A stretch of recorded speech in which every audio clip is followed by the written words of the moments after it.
Light आपको चाहिए, light की साइड फेस करके चेक करेंगे तो दिखेगा। लाइट के साइड से बाहर भी निकल सकता है, कोशिश करें तो ब्लड में तो निकल जाएगा, सलाइवा या प्लांट में ये सलाइवा होगा।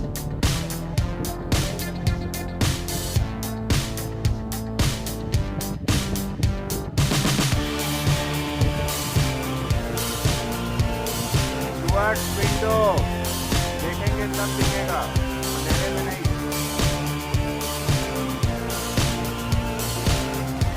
बस निकल जाएगा दूसरी डिजाइन में।